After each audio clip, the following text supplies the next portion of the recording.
Welcome in, everybody. It's Slow LCS 2025, and we are Yeah. delivered by Woodstock's SLO.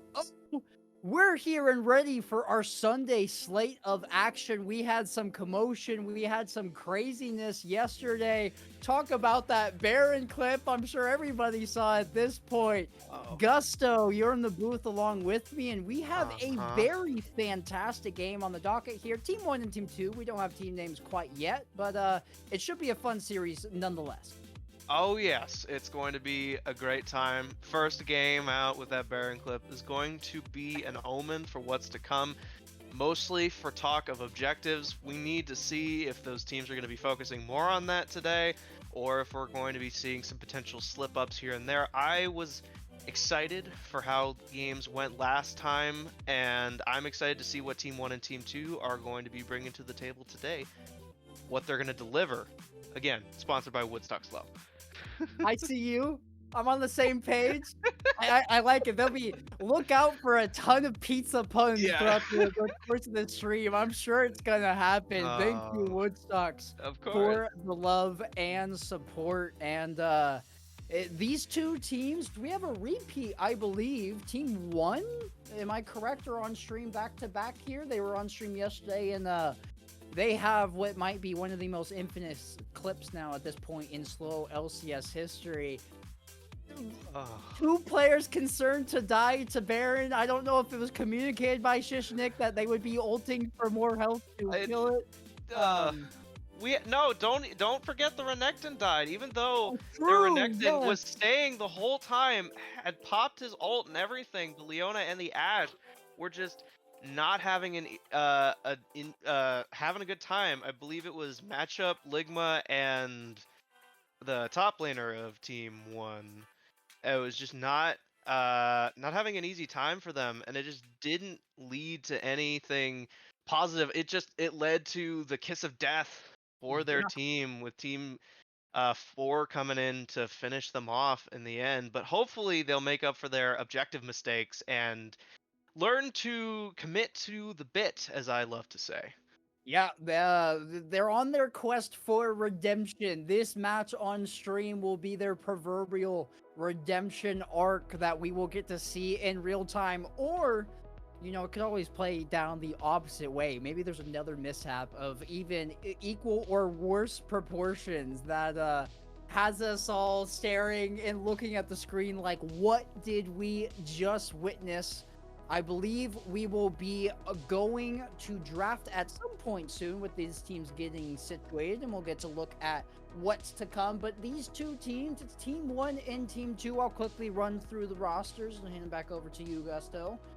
Top lane for Team 1 is going to be Shishnik, and we'll work on down. Actually, I'm saying this, and I'm not even as prepped as I should be. It's Shishnik, it's Floppity Boops, it's Raykovo, it's Trash Boat, and it's Aligma PP. Team 2 on the other side, working top to bottom, Fast Donuts, Angefield, Handmade, Harasa.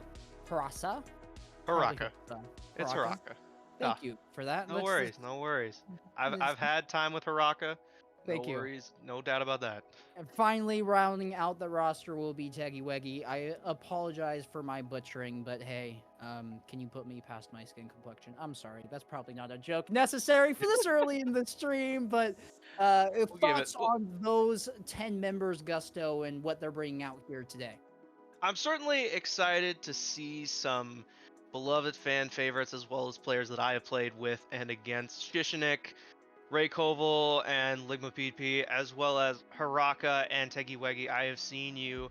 I've understood that you have some great team synergy, and hopefully we'll be seeing some strong top lanes from Shishinik. He has been a steadfast top laner for the majority of his time here in slow LCS, as well as seeing some potential retorts and some plays coming in from Ray Koval, given that last time we did see him play, I believe it was Victor on stream, and hopefully we'll be seeing some kind of comeback coming back from him. And I'm excited to see Haraka's potential snowballing potential in ADC, given that I've seen them in a couple different positions here at Slow LCS, and I'm excited. I'm excited to see the potential comebacks coming in from some of these stronger anchor players, but Mhm. I don't know. Perhaps the different spots and different potential coming in from these players, their training and team synergy is gonna make all the difference here today. But don't don't count out anybody yet. This is day 2 of Slow LCS 2025, delivered by Woodstock Slow. So, Yeah, I believe Ray Koval was actually on Talia for our first opening game yeah, on that's right. stream. But you bring up a really good point there. Regardless of there's teams coming together of such wide berths of ranks in league that getting that synergy and who can start firing on all cylinders as a team first is typically who's going to be set up for the playoffs, because there's only so many weeks that we have to play together. You have to gel, you have to click sooner Hmm. rather than later. And Team One already having their fair bit of woes there. I don't know how many times we're gonna reference this Baron clip. It's just too good. It's too good to It's not it's bring up. it's too good. Too good. The It'll remain there for some time. It's a warning and a laughable moment for Yep. all of Slow LCS 2025.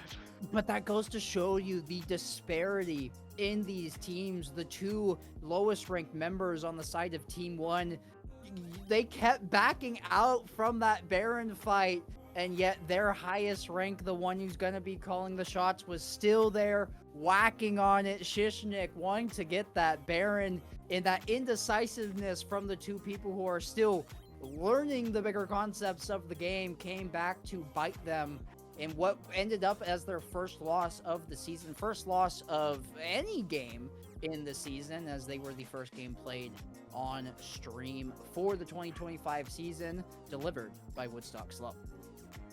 Yeah, and hopefully we'll be seeing just what kind of mindset each of these teams are going to have coming into this game, in this game 2 for most teams. But I'm excited to see if there are any potential bans or high priority targets, and maybe we'll be seeing some fan favorite choices here. So we do get to flick on over to the draft. Team 1 on blue side, Team 2 on red. And I'm just going to take a second to absorb everything in here too. The team 1, very clear and obvious front to back team fight. And I'm not sure, that's probably a Maokai support, I'd assume, with the Zac jungle. Although there is a world where they can swap that around. But that Maokai ult, the Ashe ult as well for picks coming through. Ashe will have a lot of protection through that Zac and Maokai, and Gwen, her work will be cut out for her. She's really the designated person to get through this Zac and Maokai, but there is still a lot more room for individual mechanical outplays on the side of Team 2 with their draft and more of a split push mindset with that Kled and Silas pick. I'm certainly interested to see where their mindset was on both sides with what certain bans or worries were coming up. It seemed like there was a decent spread of worries for the jungle, for top lane, especially on the side of Team 1 banning both Udyr and Hecarim against Team 2, as well as the focus more on offensive capabilities on Team 2 versus Team 1, who will need to focus more on offensive pressure on the side of their Ashe, their Syndra, and their potentially their Gnar, depending on how much snowballing they'll do. Maybe they'll go Heartsteel closer, or maybe focusing on Triforce. I'm not so sure, but I'm excited to see what these two big beefy potential jungle tanks are going to provide for Team 1's offense. Yeah, and I don't envy Team 2 by any means. You're looking at that Maokai, you're looking at that Zac. The Maokai or the Bramble is going to rush forward. You're going to get rooted. And if you're in a clump, that Zac ult as well, the consistent knockups, that is, regardless of the CC of how effective it is, there's a factor of how annoying CC can be to get in the heads of the players. I know Oh if you're no. off your mental game, you can get frustrated by that rather quickly. I am hoping for a cross map Ashe arrow. I'm hoping to see how much that Galio ult is going to help out potentially the Caitlyn or the Gwen for some potential split pushing. Seeing what kind of CC is going to come out of this whole Yeah. thing, and I'm interested to see just how much of the split damage is going to be possible. It seems pretty straight down the line of both AD and AP, so there really isn't going to be an emphasis on too much defense from what I'm seeing. But hey, we have the potential for some crazy offensive plays coming in from Silas and Kled versus Team 1, who doesn't feel much in the way of offensive pressure, potentially with the Gnar or the Syndra and the Zac being able to lay some stuff on, but not really any huge snowball champions with what I'm looking at. But what do you think, Juan? No, I completely agree with you. They're playing for a well-organized fight, and I do want to point out the emphasis given by Team 2 to their top and mid laners. We have 3 top lane bans and 2 mid lane bans, technically 3.5 top lane bans if you want to count Cass for that category. I know she can. It's not commonly picked, but it shows you where their priorities lying here early with that Gwen jungle coming through, who they will be playing for, looking to get the Kled and Silas up early. And I think it's a decent game plan. If they can win through the sides, win through the split pushing, it gives a lot more flexibility to not be forced into these team fights where in the draft comps alone, the ultimates on Team 1 are more effective in that arena. And I'm interested to see where the mindset was of who here is going to be the most underestimated. Who's the underdog? Who is going to be potentially seeing some of those picks? And that reminds me of underdogs. Who is going to be putting their channel points up? Who's going to be making these predictions? Seeing which side is going to win. I've already seen in the chat talks of Sejmami coming in, of the classic Sejuani jungle plays that have been made in the past of SLOLCS, as well as some stuff going on for one of the crowd favorites, Ligma, just coming in. Put your points down, predict who is going to win this game to start. There's some gambling on the line. Get that gamba going. See if you're the recipient of who you're putting your channel points on. And we should probably do the same. We gotta put our money where our mouths are here, Gusto. I'm gonna pull you into it. The liberty that we have as casters in the booth, we sit on this throne. Whatever we say goes. Even if we are wrong, that's where caster curses are born. That's where we can give these ridiculous predictions, and when they come true, claim that we are an all-knowing master of League of Legends. When they don't, we can just say unlucky, and nobody's the wiser. So I know I'm roping you into this, but I will throw it your way first. If you had, based off of draft and who's piloting these 10 champions on the Rift, where are you putting your money into for this game that we're seeing on stream between Team 1 and Team 2 as the first matchup we'll see? I'm always a fan of an underdog story, as well as some potentially stronger picks. I would say that in terms of players and from overall experience, as well as what seems to be going on in the predictions right now, Team 1 seems to be more in favor with some of their picks. I understand that Shishnik and Ligma have been 2 of the more renowned players amongst the crowd so far, but I feel as though with what champ choices have been made, I want to say that Team 2 seems to have a stronger potential comeback. Specifically, if we can get seeing those snowballs rolling, potentially with the Gwen and the Caitlyn, is going to be essential. But if not, then perhaps I have put my money on the wrong horse.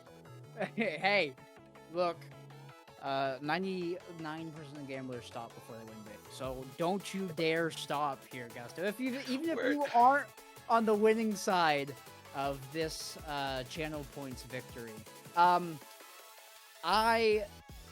For my own personal comeback story, and maybe to play devil's advocate to my co-caster here in the booth, I wouldn't be a good caster if I didn't take the other side. You gotta have some sort of animosity going in here, something at stake. Of course. I think I'll take Team 1.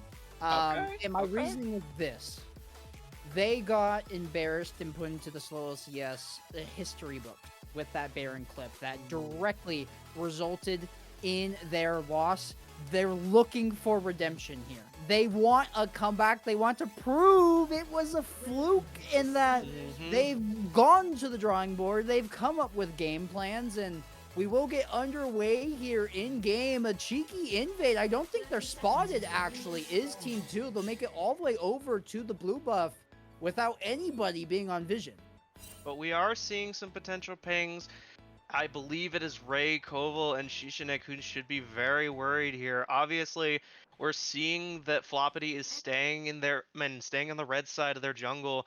We are going to potentially see the blue buff steal. Everyone on Team 2 is going all in for the steal.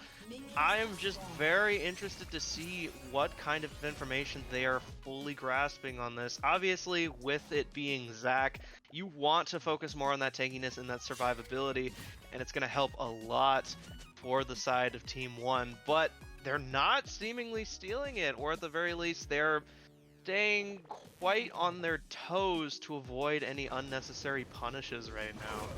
The timing coming off the resets here as well from bot lane is, I didn't actually realize, I thought it'd be a Galio support. We're seeing a Silas support. It is a nifty off-meta pick. I do appreciate it, but look at the timings here. The reset from Caitlyn and Silas, they're showing up at the same exact time Ash and Maokai are, who leashed. So as far as Team 1 is aware, it is a standard game where both junglers are clearing bot to top, and look at that chunk early onto Trash.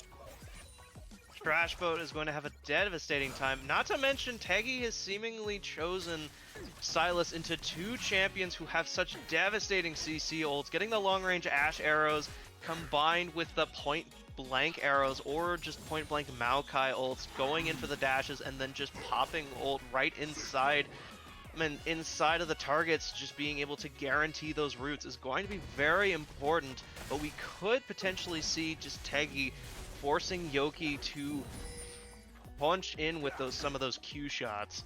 Look at the pathing here from Floppity Bops, ending up in try. They're not on vision. It's going to be an early gank, and Yoki and Teggy are so shoved. An opener by Aligma PP means Floppity Bops can come in uncontested. Teggy takes a turret shot. Ignite falls down. Barrier comes out from the Caitlyn, but they want to give it to the Ashe. They're going to enable Yoki to get the kill. And what is happening here? There we go. Floppy Bob finally gets the cooldown. It'll end up being a 2-for-1, but they would have been better off just taking that kill and allowing Trashboat to live.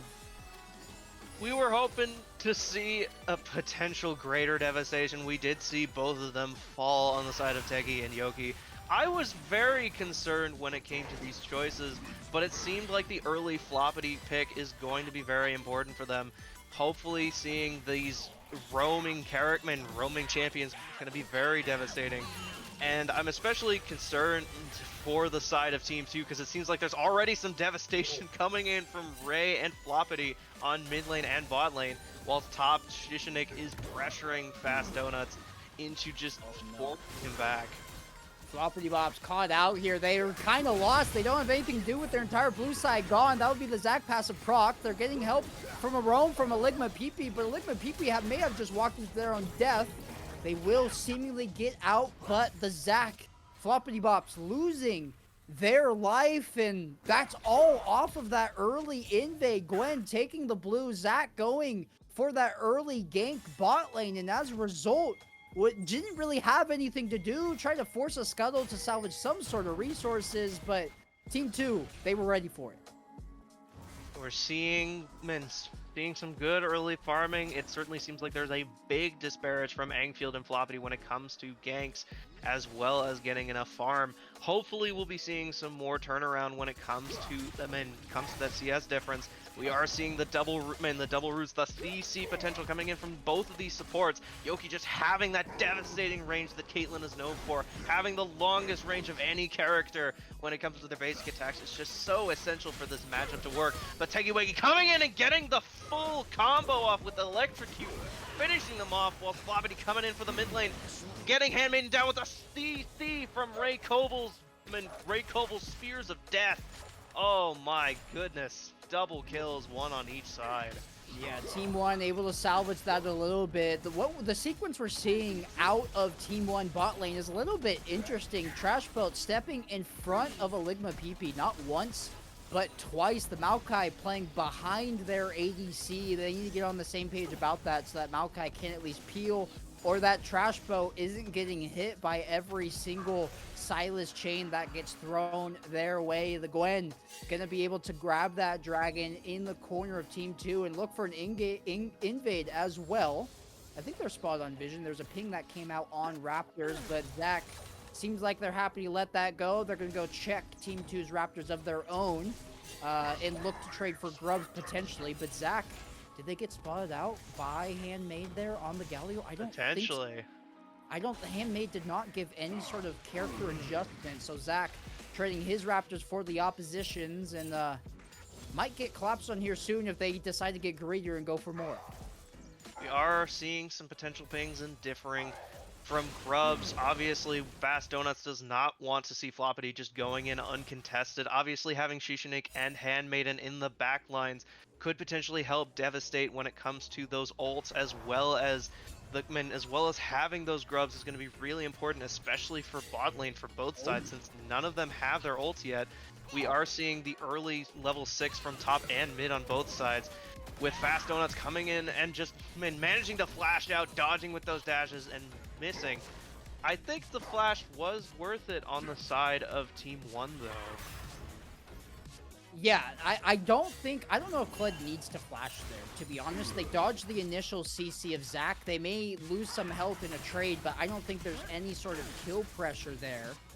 But now, because of that flash, they're able to sink in relatively full health. There'll be a full fight on Grubs. The hero's entrance comes in. Floppity Bops burned down before any support can arrive in the form of Shishnik and Reykjavik Gnar over the wall. Won't get hit by the Galio taunt, but they are still poking down. Fast Donuts has to get off of the mount. The passive proccing onto Handmade, but here they are engaging again. Both solo laners onto Shishnik. Shishnik collecting one. Handmade going down. Fast Donuts hit from the grubs from behind and now just has to walk out, but Shishnik looking to chase them. The Gwen coming back up to help, and Reykjavik walking there as well. Meanwhile, bot lane, Maokai gonna fall short. Shishnik gonna stay alive. This is chaos on either side of the rift. The Gwen's gonna go down. The Kled can't help. Look at that burst damage. Teggy Weggy now chasing down the Ash. Gets a flash. It is cross-map action, and at the end of it, I don't even know, was that 3 for 3? What happened? What's the end result? The dive here? Oh, look at that health from Fast. Oh, the level up. That might be enough to keep them healthy enough. This wave will crash. No, it'll be Reykjavik poking down with those Syndra abilities. I'm sorry I couldn't throw it over to you, Gusto, but there was so much happening. It's a blur. And despite all of that, we're basically deadlocked between these two teams. We've been deadlocked. We've been delivered some delicious plays delivered by Woodstock Slow. Just seeing all these kills both sides, even though there's only a half K gold difference, both sides managing to get at least one grub. It's seeming like all sorts of devastation going on each side. Both sides understand the power potential that comes from their snowballing, as well as their more important roles. Seeing as how Angfield just having all this initiation, Fat Donuts and Ligma PP, seeing how much they can survive. Shishinik just having that escape potential against Kled is going to be very important for the survivability, since they don't have the full tanky setup for Gnar so far. Seeing Reykjavik coming in with Handmaid and just throwing their Qs back and forth, it's going to be a lot for both sides to see. And see Shishinik getting devastated by the full combo, seeing that unstoppable ult, and seeing another ult coming in from bot lane, the stolen Maokai ult from Teggy Weggy, whittling him down, and that was what we were talking about before. That was what I was worried about. We're seeing the snipe coming in from Yoki with Teggy Weggy going in, and Angfield clipping with every single stack from their Gwen. Oh my goodness, that was a devastating stomp. It's such an exciting sequence. Even my dog is going off in the background. The bot lane scenes right now for Team 1 are grim. The Ashe down to 40 CS to this Caitlyn. If we can get a gold difference hovered, they've gotten all 5 plates. They've gotten the tower as well. It's got to be a massive difference between them. I don't know if we will see the gold come through, but at some point it will pop up. The gold not where it should be on the side of Team 1, but maybe they can make do. It'll be tough without the Ashe having many items to get through this Galio. And particularly the Kled. There's a lot of vision wariness coming out here with this dragon spawning. Ligma PP getting chased down by Engfield. Has to use the abilities to peel, but look at what's happening on the other side. It's Teggy Weggy. It's Handmade collapsing, and it's going to be another pair of deaths for the Team 1 bot lane. Oh, so devastating. Teggy Weggy's able to dash in, get those ults, seeing the flash coming from Engfield, but Ligma VP just getting forced into the bottom island, not managing to land any of those kills, getting so close to finishing off Engfield, but it's just not enough without that level 6 coming in from Ligma PP. It's just not gonna help him escape, and it's just gonna be devastating. Seeing those over 1,000k gold differences, 1.5k gold differences in the case of bot lane, but the only thing I have to say is that we're really wondering if Ray Koval and Floppity are going to be able to make some of these comebacks, because it feels like Shishinik, even though he's in his island 1k difference from Fast Donuts, isn't going to be enough to stabilize against 5 kills worth of differences, 1 grub over, and also having a dragon on their backside. The pressure's definitely on. This is the balancing that we get with these teams. A very strong solo laner side for Team 1, but it's traded off with the bot lane scenes that we're seeing right now. So, Rakeable, Floppity Bop, Shishinik, the ball is in your court. You gotta get your team back in this one. There is posturing around this dragon. Look at people looking for an engage. They aren't level 6 yet, and their only help comes in the form of Floppy Bops, who's trying to help out, but just has to watch their support in Maokai get slain by Handmade. A little bit overzealous there by Ligma PP. Not enough support to chunk through those two frontliners in the damage burst through Teggy and the frontliner in Handmade. The second dragon going over to Team 2, and it feels like the deeper we get in this game, the more snowballing Team 2 is going to begin to get.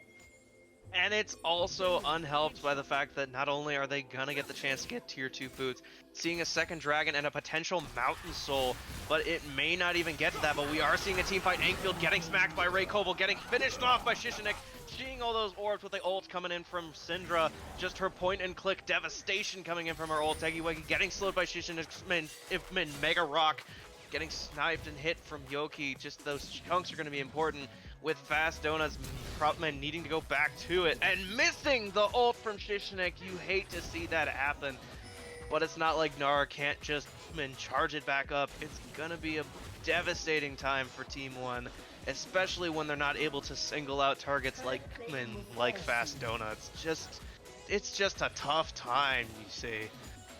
Yeah, they were able to get a play back in their favor. I believe it was Rakeable coming away with that kill, and that's what we called for, right? We need those solo laners to be the difference maker. They set up an ambush in that river bush just before Grubs, wrapping around that center wall. Get the Gwen, burst down Engfield, get more gold into the Syndra. She should be difficult to handle in these future team fights, but that's assuming the Caitlyn or the Silas can't get on top of her. This Silas, interesting enough, I'm shocked by the Blood Song support item finish there. I can understand the logic, but I feel like the AD item as opposed to the AP, or even taking this in the form of the Guardian Shield, would be better, but Teggy may have more knowledge of the support Silas pick than I do. Certainly has more than I do, even though I do love myself some off-meta or some quirky support picks. But with all the on-hit potential that Silas does have, it could be very devastating to see that in conjunction with Shadowflame, and given the fact that Shadowflame crits below 30, at 30% or lower, it's probably going to be very devastating for the just strong combo game going in. But we are seeing Fast Donuts trying to come in and break down Koval, but that CC and just the longest range stun, just shooting off the ult. Oh, you hate to see it. Fast Donuts having the potential to go in with that shield coming in, but just not going to be enough against Ray Koval, just having too much damage. That 5-0 Shadow Flame and that Magic Pen coming in is just going to be devastating against someone like that. But we are seeing the Ashe ult and Ligma PP trying to go in, but that Gwen W just missing, with Teggy managing to get crushed by Shishinik, slammed into the wall, hitting a lot of damage in, but it's gonna be enough. It is a fight, this is exactly what Team 1 needs. It's Breakable expanding their lead, getting that solo kill onto Fast Donuts. The second Fast Donuts couldn't kill Breakable in his first cycle and allowed the CDs to come back for the Syndra. It's a bit devastating. Handmade trying to stop that back there, just be a little bit of a nuisance. He could not connect with the Q before it made contact. Posturing out here from Team 2. They'll head over to the Rift Herald, look to do it off spawn. They should get it for free. The entire side of Team 1 looking to reset, looking to get some buys in. Ashe, it's 16 minutes and she doesn't have a fully completed item. Definitely not what you want to see. No, you do not want to see this, trying to go for the potential Triforce early on, with Shishinik going in and trying to escape as best he can, but Small Gnar just not having this full health buff of Mega Gnar, not being able to escape, getting slowed up by the Gwen and the Kled, just mounting everything and unleashing that Rift Herald on the top lane is going to just crash their top lane even more so than it is. Even with the slight, even with that 60 CS difference coming in from Shishinik and Fast Donuts, it's not going to be enough with the Gwen 5-2 getting their main strong item of Gnasher Tooth and potentially building it at Magi's, and it's just going to be devastating. And we're potentially seeing a Rabadons going on Engfield, just making them so deadly with their Q stacks. And what's very difficult if you're on the side of Team 1 with how poorly bot lane went. This Caitlyn, Yoki has so much gold in them right now, and yet the Gwen is almost equally as fed. Once that Rabadon's finished, you can't exactly spec into one resistance or the other. You have to buy both, with just delays your tankiness so far, unless you want to rush something like Jack Show, which would be fairly inefficient this early.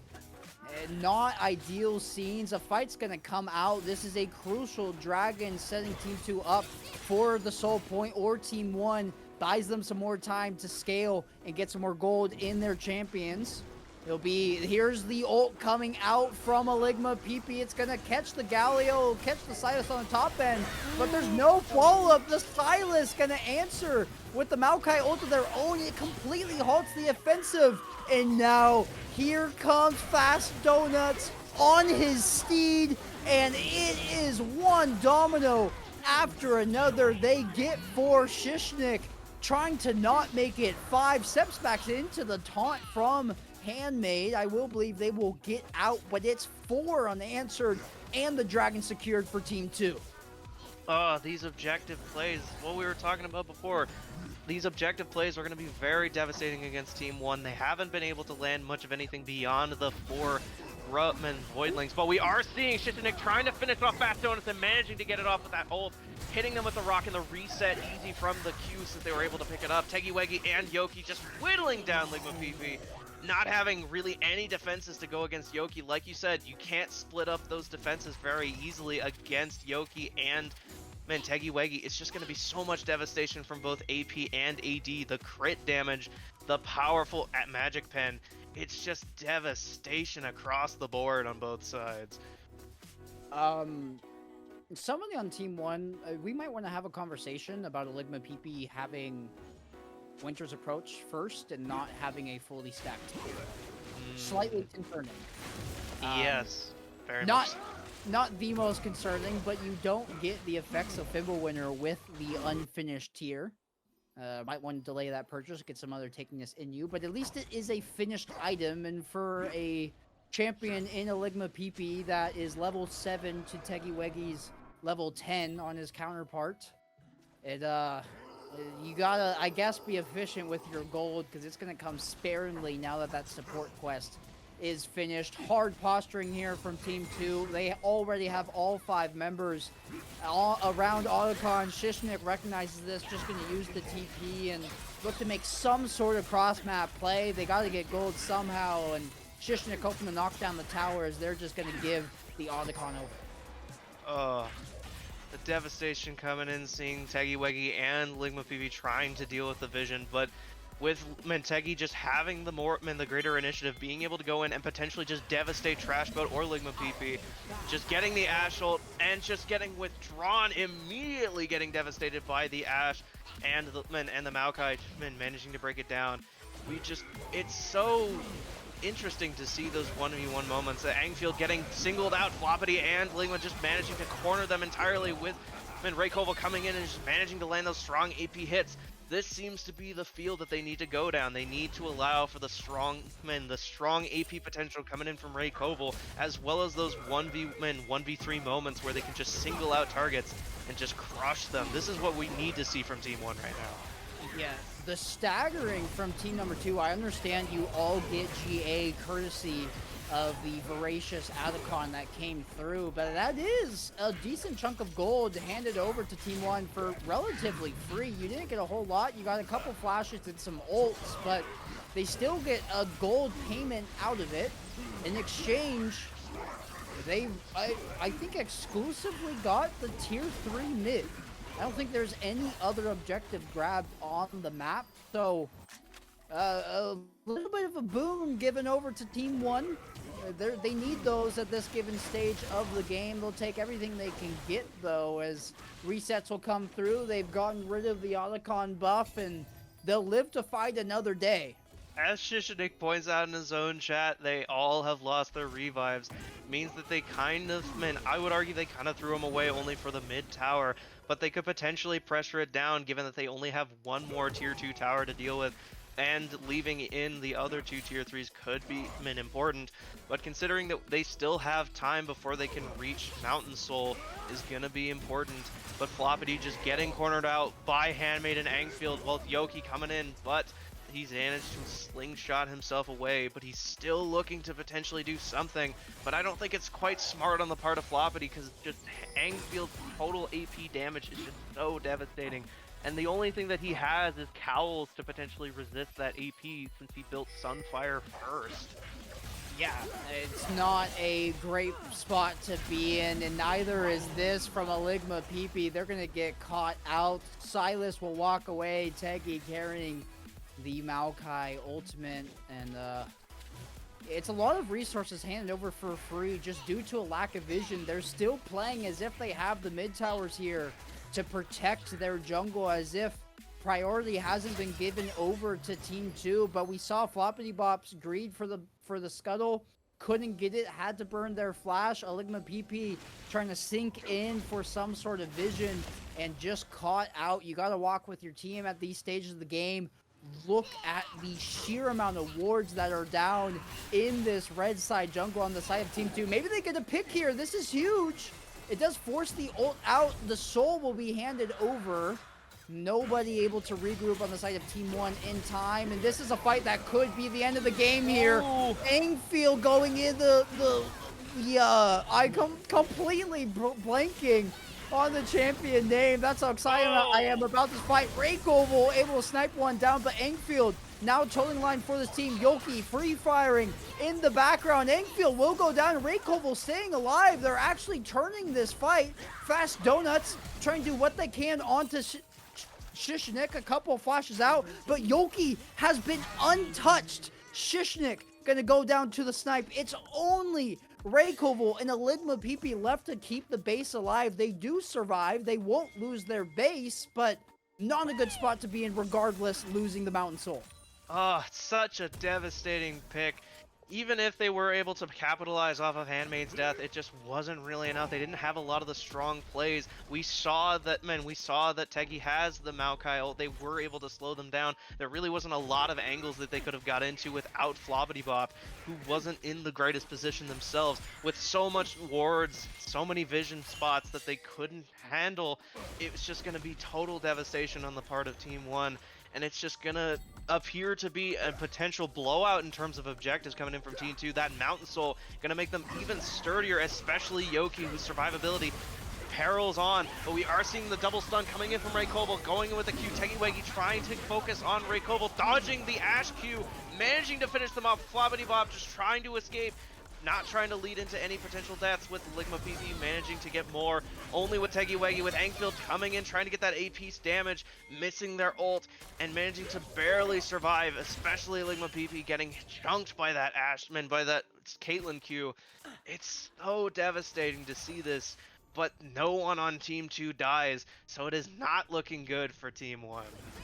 Yeah, these fights for Team 1, I mean, they're looking, you can tell they want to play for the objectives, but they just have to concede one after the other, after the next. The fights are just on a nail's edge where they're hanging on, the Team 2 can't end, but it's not pretty for Team 1. And I do want to point out there, in that last fight, we saw Tegiwegi on the Silas, 3 levels down to Reikoval, win a 1v1 with the sheer burst that Tegi has.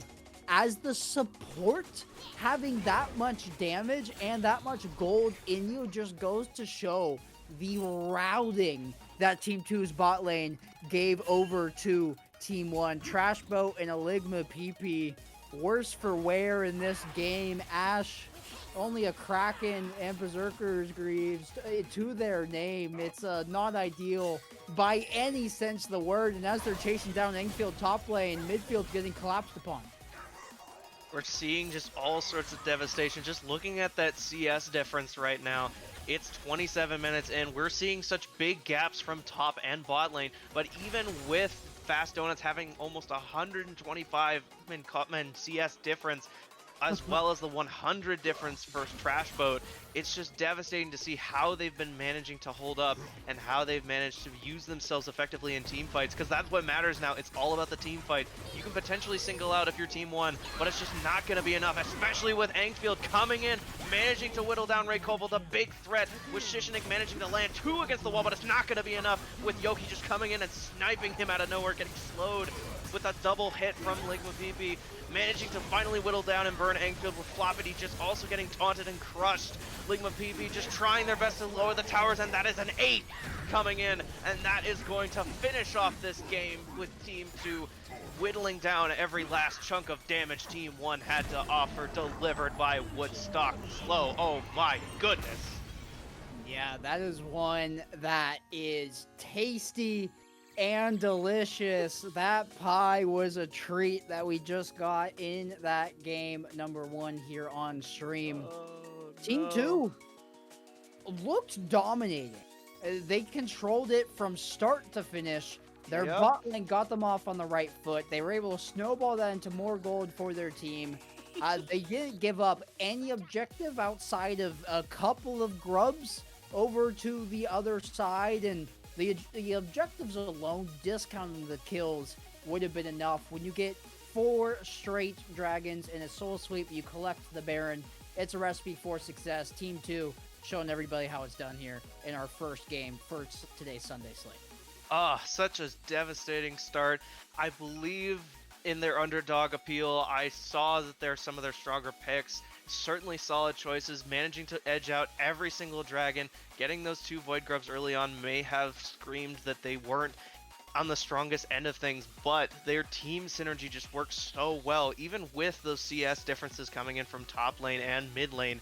Seeing how Ray Koval just managing to act as the main carry for Team 1 kind of screamed that they needed to work together as a team in order to overpower them. And with those CS differences, I mean the CC differences, especially coming in from Tegiwegi landing multiple Maokai ults on the team fights, and the Handmaid coming in with a lot of his ults to get and instigate team fights, it was just so devastating to see a lot of their efforts, especially on objectives, just kind of go to waste. Yeah, well, that's all she wrote for game number 1. We have another one waiting for you on the other side of the book. Myself and Gusto will not be going anywhere. It'll be Team 6 versus, I missed the other one. Let me double check. Team 8 waiting on the other side of the break. Grab yourselves a snack, get a drink. You won't want to miss the action. We'll see you on the other side. See you for now.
Welcome back, ladies and gentlemen. It's Slow LCS 2025, and as always, oh, my cam may not be working, but we're still delivered by Woodstock's SLO. I'm looking over at my second monitor in a freeze frame, so as I get this situated, I'll throw it over to you, Gusto, to get things prepped.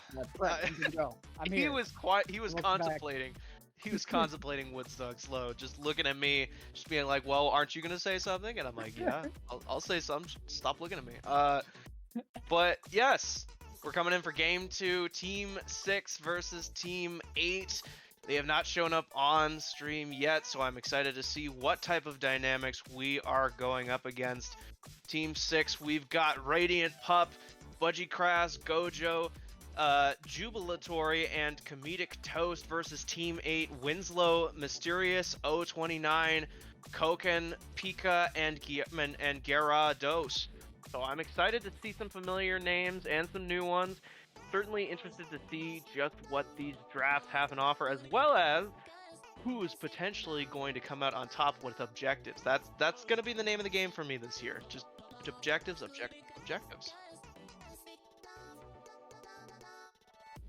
Okay, oh, we have a sub. Okay. Yeah, okay. we do have a sub. It will not be Pika, it will be Amber instead. So a little bit of a wrench thrown into things for how things could play out, but I think I'm with you there. This year, more so than any other year I've played League in the past, feels like it's incredibly objective focused. With the introduction of Grubs last season, now with the feats that are attached to them as well, it feels like if you can just start collecting one after the other, like their Infinity Stones, once you get to the end, you can Thanos snap your way and just eliminate the team from the Rift and the Dragons, the Grubs, anything to make your team more powerful, especially Otacon. I don't know if they're going to rebalance the GA one, but if you can use it wisely, I feel like it is a runaway train. And what can really uncork a game and open the floodgate. We could potentially see those floodgates be open. I know with the last game, we saw Team 2 utilize the Otacon GA withdraw very quickly, but don't forget other team will still receive gold after the kills, and it's certainly going to be interesting to see how they capitalize on it, because even if you do get the Otacon buffs, you still need to understand like when you should utilize them, when are they going to be capitalized on, as well as the enemy team whittling away at those earlier rather than later. And will we see the top lane or the bot lane Otacon? It's gonna be interesting to see which sides are gonna capitalize on that more so this game. Yeah, and my hunch is a lot of the fighting that's going to be taking place this game will be around bot side. I think that's the stronger side for both of these rosters. Not saying the top side is bad. I'm just saying that's where their priority will be. So once we get to a point where we can look at draft, I suspect there might be a fair number of bot and support bans that come through that make things a little bit more complicated down there and how they may play up. But my money, if there was an Otacon spawn side bet, my money would be on bot side. Yeah, it seems like there has been some greater disparity when it comes to which side Otacon spawns in. I would argue that the majority of games I have played or seen have been bot side Otacon. I'm not sure what the stats are on that. The season has not even been a month out, so it'd be interesting to see just how much of an impact that is going to have, as well as the feats. I know that they changed recently how easy you can get the feat of warfare, since now it's all about the first 3 kills rather than just first blood, which got so many players in a tizzy, myself included. So we're all going to need to see how much aggression they apply to those first objectives. That tower destruction, probably going to just be the first 3 kills, maybe some early ganks like we saw with Floppity and Engfield, but who knows what these teams are cooking. Yeah, some new dynamics that we're still waiting to see fully how they play out on the Rift. I will say, my team did play team number 6, so I have a little bit of information about them off stream. We started off really well. It went poorly, mainly because their team comp was incredibly efficient in what they looked to accomplish Drafted a Skarner, drafted a Rakan, had a Misfortune.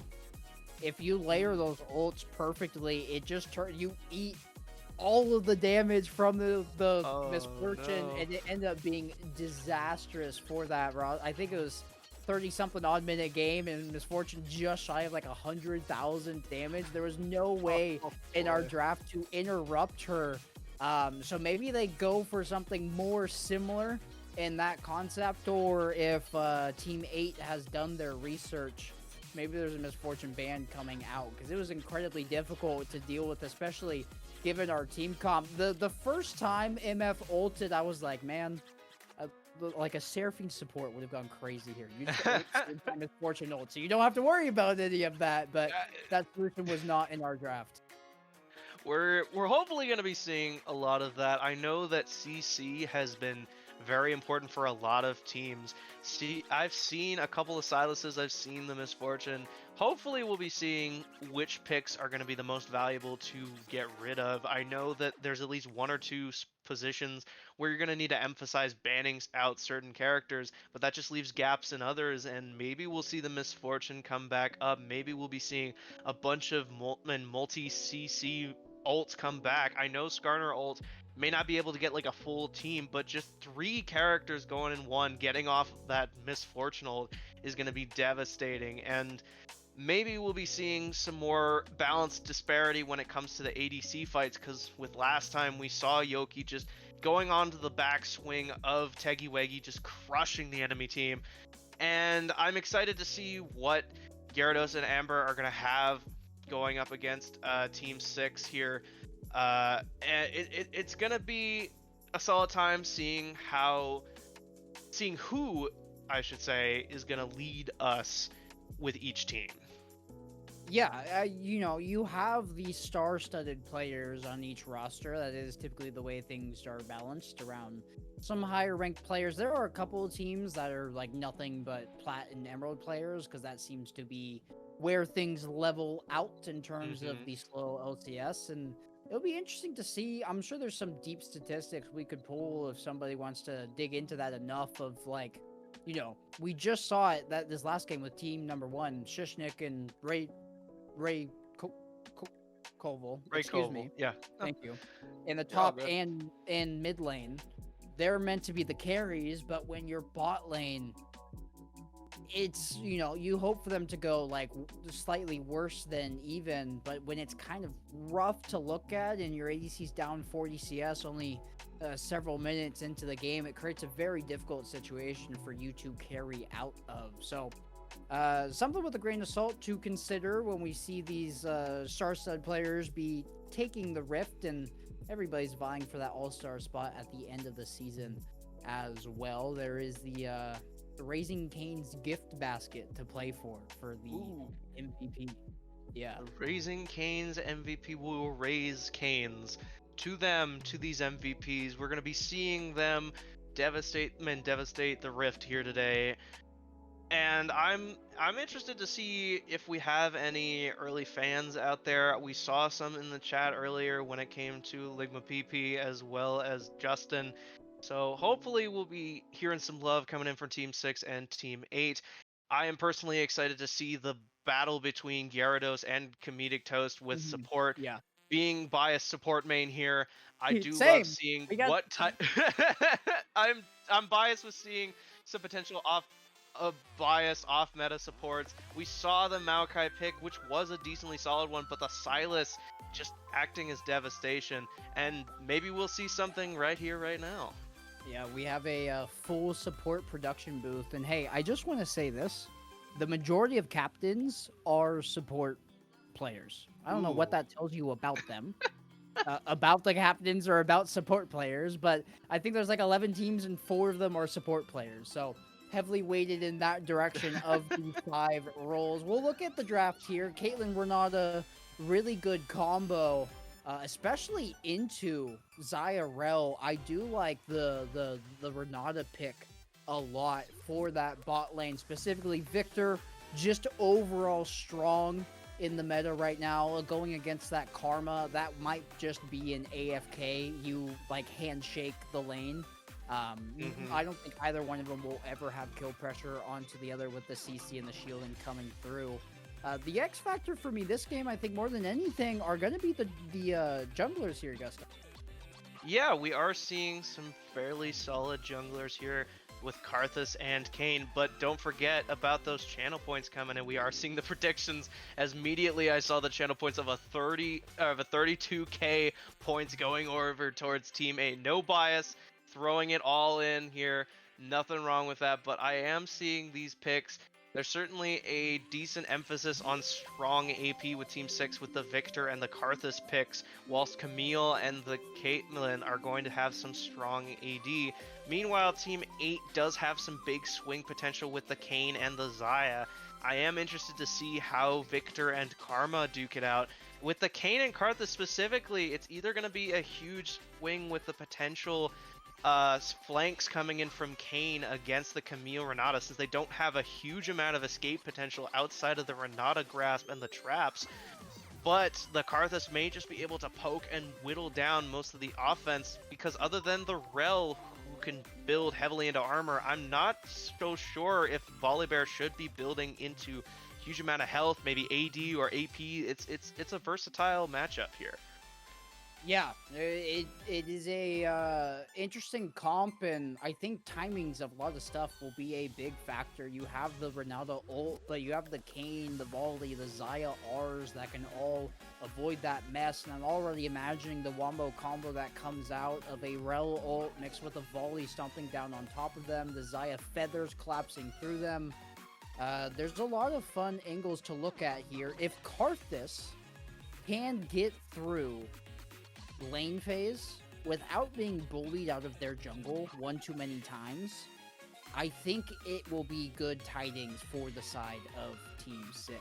But that's a big question mark, because Kayn, with a little bit of help, should be able to walk in at any point and exert his will over this Karthus just because of the different champ design. So that will be my X factors here in this game. Personally, what I'm looking out for is the junglers, is what they prioritize, how well they play through lane phase, because I think for the most part the draft in every other side is relatively even.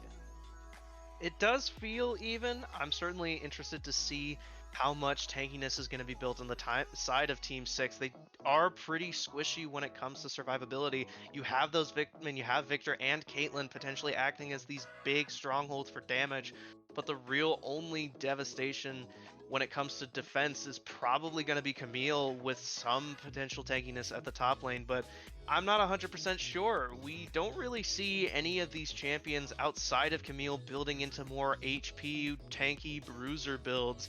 Meanwhile, on the side of Team 8, we could see something with the Rel and with Volibear, both of whom could act as big CC sponges, potentially just foaming at the mouth to just take these small immobile champions and just stop them from moving around with a magnet storm, with him and with the leaping thunder punch. I forget what it's called for Volibear's ult, but hopefully we'll be seeing a lot of potential team swings. The synergies with those ults is going to be very important for both sides, regardless of context.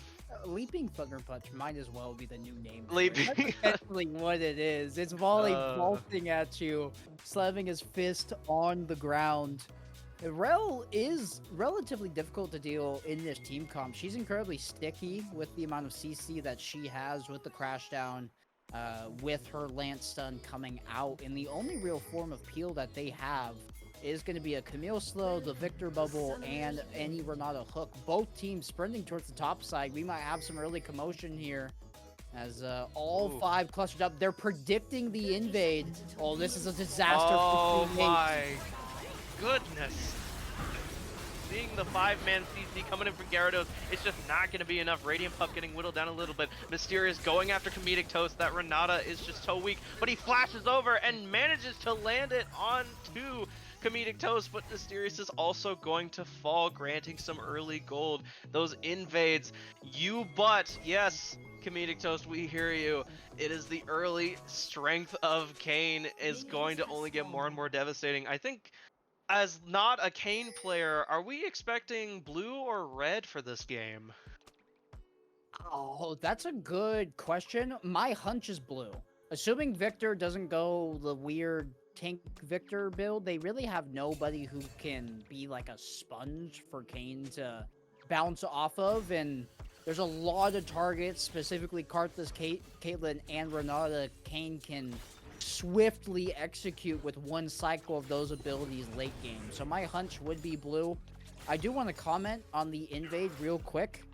It is rough for the side of Team 8. Kayn getting the kill is good late game, but that gold, unless Kayn Mysterious figures out some way to express that gold lead to these other laners, it's not going to be as impactful as Gojo and Radiant Pump each having the kill. We'll get a pause in the game. Well, I think we'll figure out why, but like Camille starting with the extra glowing moat, it's not a lot, but it's enough to be the difference maker in an early top lane matchup. It's going to be very important, especially when capitalizing and managing to escape with the grapple, as well as being able to get off some of those shields with Volibear. It's going to be interesting to see what type of dynamic that the junglers are going to have, since not only does Kayn get an early longsword, but it could potentially lead to some more, I don't know how else to put this, but a more cocky mindset on the side of Mysterious, being able to flank and get around, with really the main side that they need to worry about for Kayn is specifically top lane, since Camille just has a lot easier time of escaping or dealing with Kayn, given that she can also get the shield itself for survivability, and we are unpaused. Welcome back. Yeah, the sus watch. Comedic Toast, I'm on to you. They paused in the first minute and a half of our game too. It's the exact same timing pause. Hey, TOs, watch out for account swapping from Comedic Toast. This is... I'm joking. The accusations. I am joking. My stream has paused? Is this just me? No. Seems okay. to be a slight delay, but we're back. Just wanted to make sure. I lost connection in between calls, so I want to make sure my Wi-Fi did not drop here again. Doing my due diligence there. Karthus significantly behind Kayn on this clear. Karthus is just finishing his bottom 3 camps. He actually has to walk back for the big raptor there. Kayn already done with his raptors and killing his red. So something to look out for. Kayn way ahead of Karthus on this finish clear, which either means it's a gank top or a potential invade. We're going to get a clash with both junglers path and top side. Some more trading going on mid lane. Cocken getting poked down and Comedic Toast doing their job on the Renata Glass bot. Are seeing a lot of trading going on from top. That's sort of the way the tug of war going in. Winslow managing to land his E, getting that shield, and Radiant Pup going in back with the grapple, getting whittled down by those minions. She took damage, and those minions are going to be very important in the top lane. That's always something to worry about with a top lane matchup, is understanding minion aggro with your waves, whittling down, because at this moment, Winslow just doesn't really have a lot outside of his W and his bite. But it's going to be interesting to see if we can whittle this down. Mysterious trying to come in, getting off of that stun. Winslow getting whittled down so low, but the shield isn't going to be able to save him with Radiant Pup, managing to get away from any Mysterious shenanigans, whilst bot lane is going off.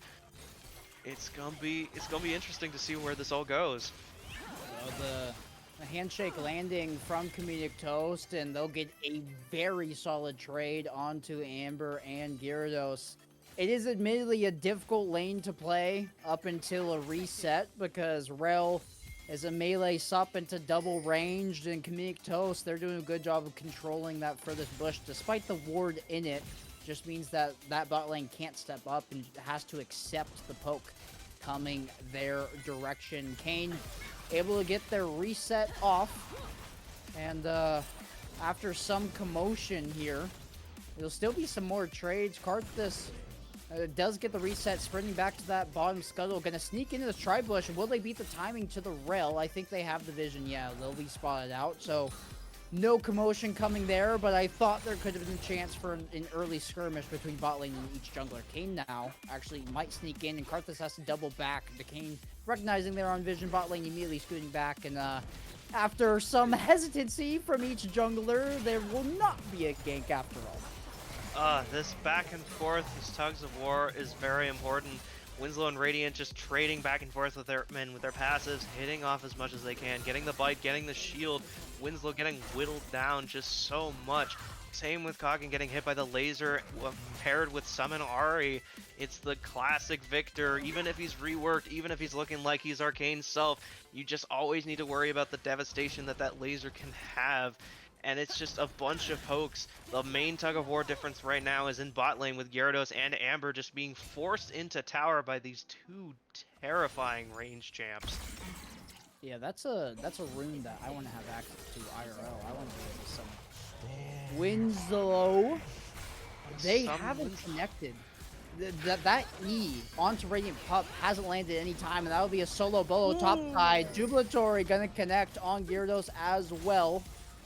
With the Q coming out, Winslow, the trading patterns have not been great topside. They've gotten the shielding from the E, but when you buy the Doran's Ring, you need to connect on that E, get the AP damage associated with it. It's really your only source of it, and Volley's kit outside a little bit in your passive, and when you do ult, but being level 5, Winslow doesn't have access to that yet. So a very strong laning phase overall here from Team 6, and they're winning almost across the board. Koggin has been keeping even death-wise, but you see the massive CS drop. In fact, almost every single lane, it's a 20 CS difference, at least 30 in both mid and bot. Are seeing Mysterious and Gyarados trying to look and take down Gojo. But at level 7, it's just going to be very difficult. We haven't seen the Chaos Storm come out yet, nor have we seen that, and nor have we seen the Cageman appear. It's just going to be very hard for them to go in, because even if Gyarados is able to land a CC, Victor can just CC them back, and the same goes with Mysterious. They can go in and whittle them down. It's just going to be very difficult for the side of Team 8 to really land some solid kills right now. What they're really looking for is trying to make a play against potentially top with Winslow whittling them down, or against their jungler Budgie, who's just not going to have the defenses that Team 6 would want for their jungler. Can't speak. On the dragon here, has both Cryo in mid and bot. It's a safe time to go for it, and Communicator's going to walk up to as I think drop vision, but with that trading pattern continuing there, he will tarry his way back into the bot lane. There is the first Drake. Yes. There is the first Drake, sorry.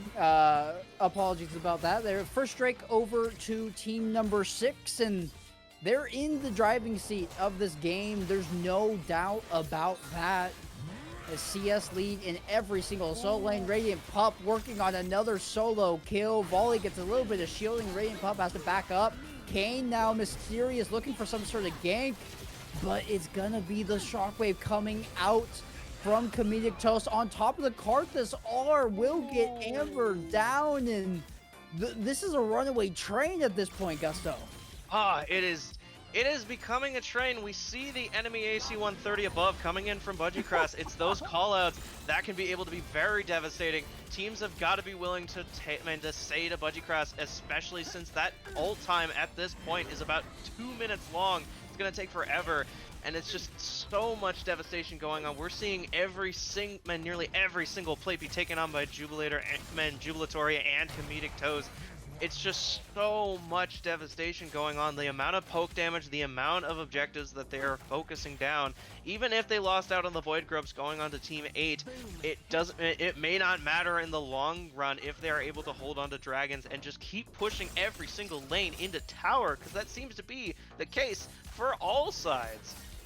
Yeah, I'm admittedly very hard pressed to see a route back into this one. Maybe this could be a start. Mysterious Engaging onto Gojo, has Gyarados help, has Kakin sinking in. It's a 3v1. They're going to get the flash out, but there won't be any follow-up before help arrives. So something to note take for the next 5 minutes with that Victor flashing. But with every lane losing, it's a very difficult position to be in for Mysterious. That shield's going to run out at the worst time for Kakin. The Karma will fall to the Caitlyn ult, and the kills continue to pile up.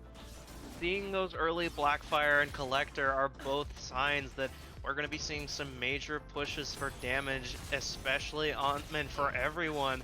We're probably going to be seeing the Triforce coming in from the Camille, seeing the Phage and the Sheen choices going in for Radiant Pup. It's going to be very interesting to see which lane is going to be seen as the comeback kid for the side of Team 8. I am thinking that they're going to rely on Mysterious to potentially push back. We are seeing all sorts of things going on. Mysterious looking into the grass, trying to deal with Jubilatory, just getting that potential bounty, because they're 3 bounties high right now for Team 6, and it's just going to look like such a really important pick for Altman for Team 8, regardless of who you are.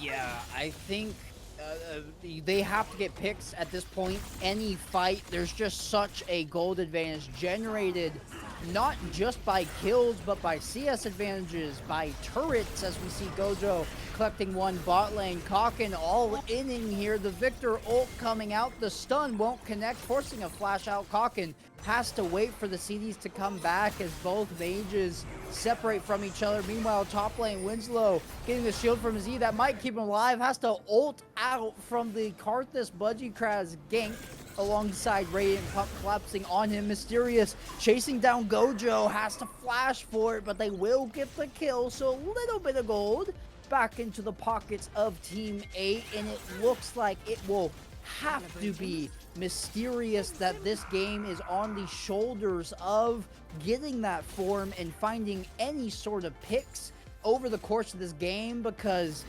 all of his laners are in a very difficult spot right now. They're not in great positions. Seeing Winslow and Radiant Pup going back and forth, it is just a sign of needing to and having these wars back and forth. Even though Radiant Pup does have his full and does have a full item over Winslow, it's just going to be a lot of devastation coming in from the claws and the healing coming in from the Volibear. We're needing Amber and Gyarados to potentially get off those picks. You do predict correctly. We are seeing the blue cane show up, and at this point, it's all going to be about collecting those bounties, capitalizing on the weakened 3v1s, and just collapsing in on some of those weaker players, because now Team 6 has access to tier 3 boots, and it's going to give them just all sorts of advantages when it comes to speed and devastation. Yeah, the Kane having form has to be the catalyst for Team 8.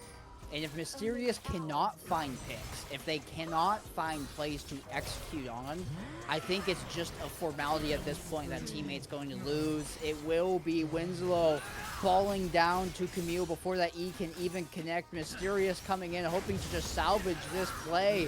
But you're a blue Kane into a Camille, you're champ.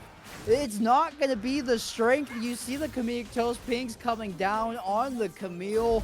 It is a delayed 1v2, 2 separate 1v1s that Radiant Pup will reign the victor in. And with those 2 kills, it will be a 7,000 gold lead now handed over to Team 6, only 30 minutes into this game.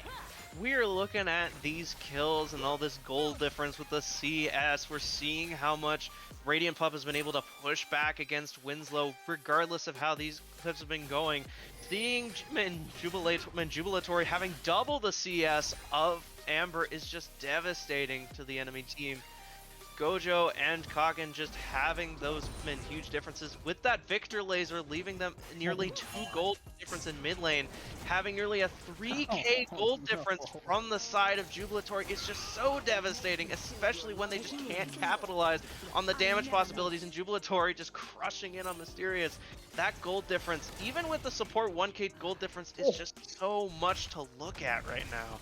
Gyarados, incredibly fortunate that back went off in the timing that it did. Mysterious I appreciate the angles that you are looking for. You are the only person with a gold lead on your entire team, and it's like 100 gold lead at that. It's nothing massive. That is about 8 CS worth of a difference, which is nothing to write home about. What I want to see from Mysterious right now, you can't play front to back. You have to play this blue cane as if you're like a fiddlesticks player right now. Get creative with where you're looking in for these fights. It is a 3v1 circling down on Gojo. Mysterious connecting on the ult. It'll be a flash away from Gojo. Gonna drop the ult to self-peel him and drop damage as they're running away. And all 3 members for Team 8 won't come away victorious. They'll get the flash, but nothing more than that. And on the opposite side, we have some cross-mapping happening. We've lost the mini-map, but I know it's Radiant Pup on Winslow. And just as we get back over there, that'll lead to Winslow's death. Was Mysterious trying to look over at Radiant Pup, but he's getting collapsed on, managing to get that blast plant, but the Camille grapple just managing to lash on Radiant Pup, as has been said, the Michael Jackson of this team. 6 managing to go over, letting them letting them hit the Rift Herald for free. Gojo split laning. It's just this weaving world of Gojo not really caring if he's getting collapsed on. The combination of the cage and the terrifying Chaos Storm with that magic pen and the Blackfire is just so devastating. Even if it's not much to look at early on at level 11, he just has so much gold, so much potential to get even stronger, that there really isn't anything that teammate can do, even if it's a 3v1, which is just terrifying, which is just bad for teammates' mentality. Yeah, we have somehow run into some new spectator bug or something. Our minimap has disappeared, and when we're pulling up the options to look at all the external services that the spectator client provides in League, the minimap's grayed out. We can't even like reselect it, so I don't know what's going on. It is League of Legends like we're playing locked screen right now, people. We're back in Iron. Nobody's paying attention to what's going on. Radiant Pup chunking down Kaken low enough to set them up for the Karthus execute range.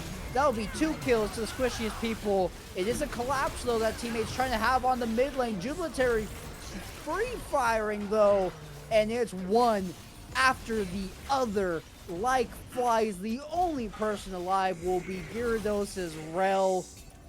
This is brutal to watch at this point, guys. It's so brutal. Seeing that Magnet Storm attempt coming in from Gyarados earlier was such a good idea, trying to whittle them under the tower, but then we saw the Berserker wave coming in from Comedic Toast, or whatever the proper name of it is. But we are seeing the U-turn, the sliding around from Comedic Toast, just trying to do some fancy stuff going on, but losing out on the Herald is a shame. But it's not like they're really too devastated, considering that they have nearly every tier 2 tower minus bot lane right now. But Gojo is going for that split lane, and Gyarados looking to potentially collapse with Kaken. But it's just so devastating to look at. This lack of minimap, these lack of plays, but Gojo having that Chaos Storm is going to be pretty strong. Is it going to be enough to kill Kagen? No, they just barely managed to speed away. You got to give it up to Team 8 for having hearts. They're still trying to set up plays. They're still trying to make some sort of comeback happen in this game. Chasing down Radiant Pump now. There actually may be a chance. Mysterious has to hold. They'll get it off. Radiant Pump is chunked, but Kaken, after that fight in the Victor, hasn't been able to reset. It's a good proc with the empowered Malignant Q from Karma. Radiant Pump messing up the Camille combo there at the tail end with the flash. So it is a 2-for-1 it will end up being, with a couple of sums burned on either end. Comedic Toast, we gotta get you back into boating school, my friend, but you guys don't need the Rift Herald charge by any means. He did do his best Tokyo Drift impression, though. There were several drifts thrown into just one Rift Herald charge. We love to see a standing still U-turn coming in from Comedic Toast. The name is nothing to scoff at. He is comedic at the rightest of times. But just seeing those double Blackfires coming in on Karthus and the Victor is just going to be very terrifying.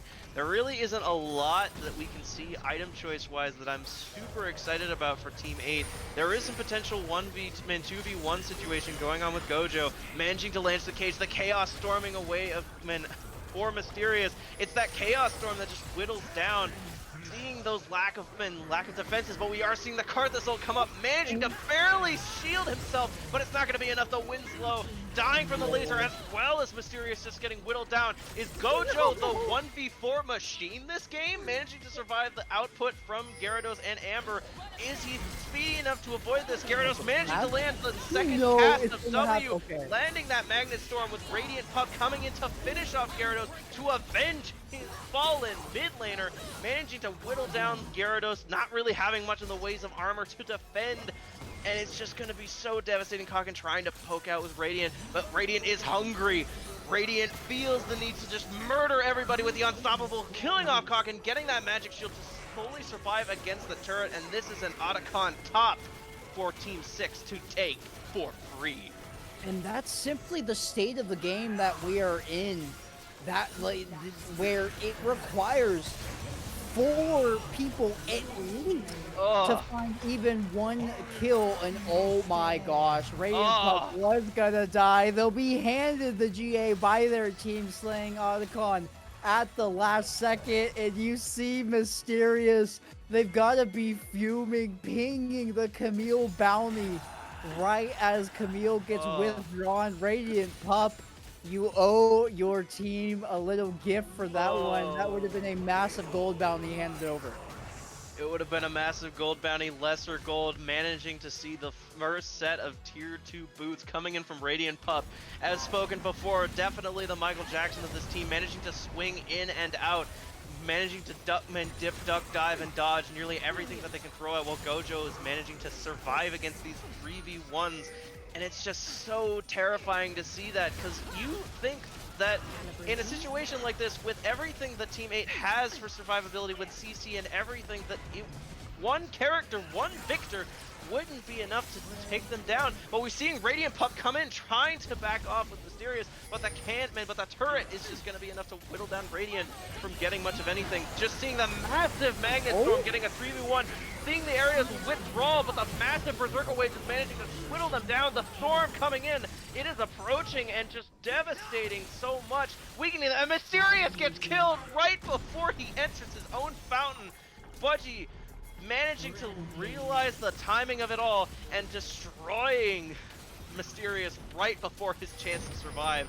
This is devastating. It may or may not be the end, losing out 4 teammates, with Amber being the sole survivor of this output. The handshake pulling them in, with Comedic Toast trying to whittle them down. Luke managing to use his passive and his W, but getting withdrawn. Is this it? Oh my god. Even if it's not, they're just going to be withdrawn. Jubilatory will get the final auto onto the Nexus. They'll cash in that 50 gold and pocket that for the road. I don't have any other words to say besides that was a route from front to back. They took that wheel. They hit him. They hit him real good. They had him right in the hood the whole time. They thought they could get Gojo, they got Gojo, the passenger. They thought they could get Radiant Pup, the driver, managing to land all those hits, seeing those Berserker Waves coming in from Comedic Toast, managing to land those big hits. Even with the Magnet Storm coming in from Gyarados, it just wasn't enough. So much potential destruction. And seeing Budgie managing to land the essential kill with his ult, it's just so much devastation left and right. The team fights were there, and it was all from Team 6. Yeah, very difficult spot to be in if you're Team 8, where, in solo duo, those are the nightmare games as a jungler. You just have no lane to play around, no lane to gank for, no objectives to play for, when your top, mid, and bot are all getting the short end of the stick in the lane phase. I believe it was 4 or 5 kills that Team 8 finished with, and Mysterious had 3 of those. So Mm-hmm. very difficult situation to be in. It was 5 kills. Mysterious was responsible for 60% officially. And over the course of what would have been a that's so just hearing word that if they weren't going to Mysterious, they were going to Rel of all people, which is not who you want the gold No. on, but in Oh. what would have been a 20 something minute game, couldn't have been longer than 26 minutes. Yeah, 23 minutes total. 23. Thank you. I'm not looking at the post game stats right now. Oh boy. They had more than a kill a minute. They had every single objective. That is textbook slow LCS. How you want to play it put on there by team number 6. And after that game they just had on stream, I think they've earned themselves a high position in the power rankings that will be coming our way. It's certainly going to be interesting to see the dynamic with potential bans in the future. The strength of Jubilatory managing to whittle down, even with those ults. Combining that with Budgiecrest whittling everybody down, that Blackfire Leandries from both him and Gojo with the laser. It's just so much power, and then you combine that with a top lane Radiant Pup managing to break down Winslow, who didn't manage to get a single kill. Meanwhile, Radiant Pup went left with 11, 1, and 5, and it's just so hard to see it. But I'm excited to see where this goes from here, and if we can see a comedic Toast rise again from getting his driver's license on that Rift Herald, it's going to be an interesting time to see Team 6 return to stream sometime in the future. Yeah, hopefully by then Comedic Toast has learned how to drive. I think we'll get a new voice with us in the booth here shortly. But Yeah. Hello. Hi. I'm the producer. I'm the one that's managing all this. Tarsa. I'm here again. Opening weekend. That's it. We're done. Thanks everyone for tuning in. Thanks to our cast. There's Kwanzaa Gusto. And we had Teggy and Yolki yesterday as well. It's been great. It's been a pleasure, and we had great games today. We had tech difficulties a lot, but we're working on them. We're ironing them out. I think things are looking pretty good. I don't. Great day. Yeah. week To be one. the mini map disappearing completely out of my control. I don't know what happened. Yeah, that one, there can be no blame given to you. That is, I saw you pulled it up and it's literally grayed out for some reason. Why can't you access the minimap? That's just It was yeah. a weird. Vision seeing and not allowed in SLOLCS. So No vision. thanks everyone. Yeah, thanks everyone for tuning in. We have, I believe it's 6 more weekends of five more weekends of this at least. 6 more weekends, if I'm not mistaken. So we'll see you here again, bright and early next Saturday, 1 p.m. Same place, same time. Big thanks to Woodstocks Slow for providing not only just being a great sponsor. They hosted our season kickoff social on Friday, providing some prizing for our winners. It's a big shout out to them and the Racing Canes MVP basket. So, and we have a lot more cooking down the line. So stay tuned. If you're just getting involved, remember, join the Discord, drop us a follow, whatever it may be. Stay tuned. It only goes up from here. The games are gonna get more competitive. Players are gonna start developing synergy with each other. They're going to start getting a good read on other teams. So it's really only up from here. Thanks everyone for watching. And and to sign us off, I mean, you don't want to miss next weekend. Thanks and thank you to the casters one last time, and I will catch you on the other side. Well said. Well said. Thank you again, Quan, for joining me today and showing off just what these people here at Slow are capable of. Yeah, no, it's been a pleasure. We've gone 3 hours casting together at this point, and yesterday I think was good. A bit shaky today. I think we killed it. There were seamless throws to each other. I'm very appreciative to the opportunity, and it's always a good time over here at Slow LCS. I've been Kwanzek, this has been Gusto, and we are signing off for this weekend's action. We'll see you next week. Bye bye.